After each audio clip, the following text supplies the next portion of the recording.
Hello everyone.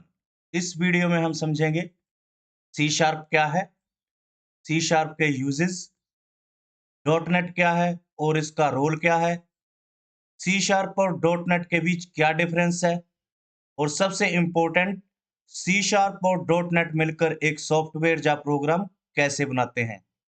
तो सबसे पहले समझते हैं सी शार्प क्या है। सी शार्प एक ऑब्जेक्ट ओरिएंटेड प्रोग्रामिंग लैंग्वेज है जिसे डेवलप किया था माइक्रोसॉफ्ट ने। अब सवाल आता है, इसे लैंग्वेज क्यों बोलते हैं? तो इसको समझने के लिए हम अपनी रियल लाइफ लैंग्वेजेस को देखते हैं। जैसे हम इंसान आपस में कम्युनिकेशन के लिए इंग्लिश, हिंदी, पंजाबी या कोई और लैंग्वेज का यूज करते हैं, तो इन सब लैंग्वेजेस के कुछ बेसिक रूल्स होते हैं। एग्जाम्पल के तौर पर इंग्लिश लैंग्वेज की बात करते हैं। अब इंग्लिश को लैंग्वेज क्यों बोलते हैं? क्योंकि इंग्लिश के पास अपना कैरेक्टर सेट है, जिनको हम अल्फाबेट्स बोलते हैं, A B C D so on up to Z. इनके कॉम्बिनेशन से बाकी वर्ड्स बनते हैं या शब्द बनते हैं। और इसके पास है अपना ग्रामर पोर्शन, यानी कि हमने किसी सेंटेंस को कैसे लिखना है, पास्ट, प्रेजेंट, फ्यूचर को कैसे एक्सप्रेस करना है। तो सिमिलरली सी शार्प के पास भी अपना कैरेक्टर सेट है, अपना ग्रामर पोर्शन है। अगर सी शार्प के कैरेक्टर सेट की बात करें, तो इसमें आते हैं int, char, float, double, do, while और भी बहुत से हैं। आगे चल के हम डिस्कस करेंगे। और सी शार्प के पास है अपना ग्रामर पोर्शन, यानी कि सिंटैक्स कैसे लिखना है, कोई वेरिएबल कैसे डिक्लेयर करना है, कंडीशन कैसे लिखनी है, डिसीजन मेकिंग होगी, फंक्शंस हो गए। ये सारे हम डिटेल में देखेंगे आगे चल के। तो सिंपल वर्ड्स में, जैसे हम ह्यूमन लैंग्वेज का यूज एक दूसरे से बात करने के लिए करते हैं, वैसे ही सी शार्प का यूज हम कंप्यूटर से बात करने के लिए करते हैं। क्योंकि कंप्यूटर को ना हिंदी समझ आती है और ना इंग्लिश समझ आती है, उसको सिर्फ मशीन लैंग्वेज मतलब जीरो और वन समझ में आता है। तो सी शार्प क्या है? कंप्यूटर की भाषा है। अब एक इम्पोर्टेंट सवाल कि सी शार्प का यूज कहाँ पर होता है? तो सी शार्प का यूज मल्टीपल डोमेन्स में होता है। सबसे पहले डेस्कटॉप एप्लीकेशंस में, यानी विंडोज सॉफ्टवेयर बनाने के लिए।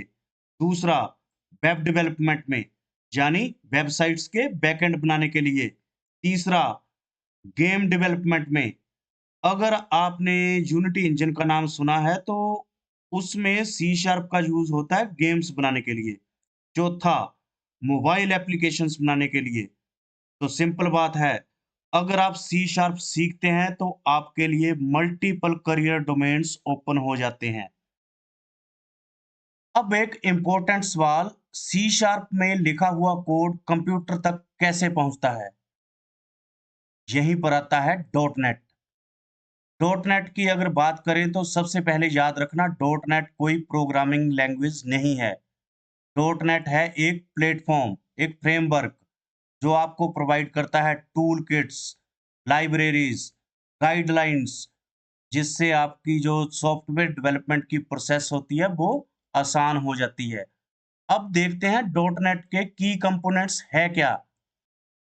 की कंपोनेंट्स में पहले आती हैं लाइब्रेरीज। लाइब्रेरीज का मतलब होता है pre written functionality. For example, अगर आपको ईमेल सेंड करना है, तो आपको पूरा कोड स्क्रैच से नहीं लिखना पड़ता। ये फंक्शनैलिटी ऑलरेडी डॉट नेट में अवेलेबल है, आपको सिर्फ यूज करनी है। सेकंड आता है कंपाइलर। कंपाइलर आपके सी शार्प कोड को कन्वर्ट करता है इंटरमीडिएट लैंग्वेज कोड में, यानी आईएल में। और ये कन्वर्जन तब होता है जब आप प्रोग्राम को बिल्ड करते हो।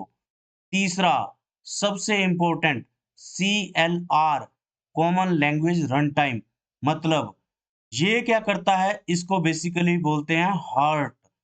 ये सी शार्प का हार्ट है। इसके अंदर होता है JIT compiler, just in time compiler. ये एग्जीक्यूट करता है आपके इंटरमीडिएट लैंग्वेज कोड को मशीन लैंग्वेज कोड में। उसके बाद ही आपकी आउटपुट आपके सामने आती है। उसके अलावा ये क्या क्या करता है? ये करता है मेमोरी मैनेजमेंट, ये करता है एक्सेप्शन हैंडलिंग। और ये करता है गार्बेज कलेक्शन। अब समझते हैं सी शार्प और डॉट नेट का कनेक्शन।